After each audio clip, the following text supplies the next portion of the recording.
Type 6's are loyal skeptics in the addiction and recovery process. I gotta tell you, I see a ton of Type 6's in therapy. In fact, they're one of the personality types that is most prone to addictions.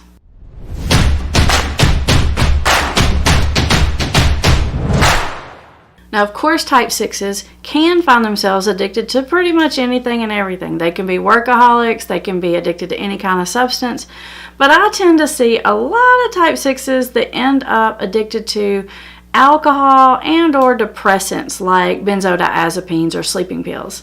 And my own personal theory on that is because Type 6's use those substances to sort of slow down all that excessive thinking and quiet the fear and insecurity that's going on in there. When Type 6's use drugs or alcohol, they're usually trying to medicate some internal uncomfortableness.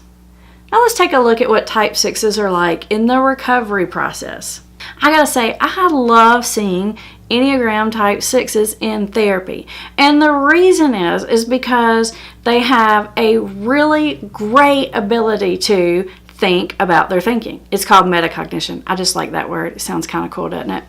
And so 6's have an ability to come to therapy, and it's like they'll lay out in front of you every thought that they've had, why they had it, what they were thinking before that. It's like they just have an ability to articulate their thinking and feelings like really good, better than most of the other types. And in my experiences, 6's tend to be verbal processors, and they have a strong desire to lay it all out in front of you because they tend to really want me to help them sort through all that. I think it's really good for Type 6's to have a sounding board even once they're doing really good.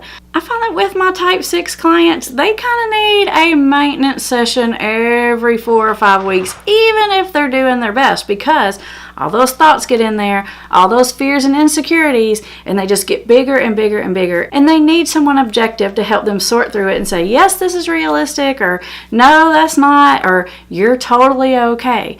Type 6's seem to have this constant worry that they're crazy or that their thinking is somehow distorted or not right. And it's because they think about their thinking so much. And so the sounding board of therapy can be very helpful.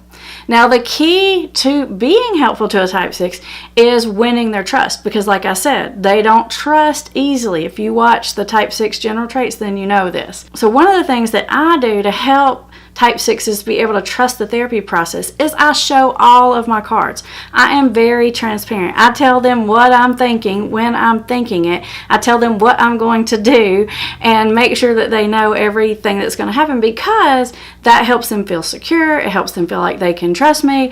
They're not in their head wondering, what's she really thinking? Is she judging me? If they say something to me I think is crazy, I'll say, no, that's just crazy. And that helps them trust me more. They have that sketch eye, and they can definitely sniff out if you're being ingenuine.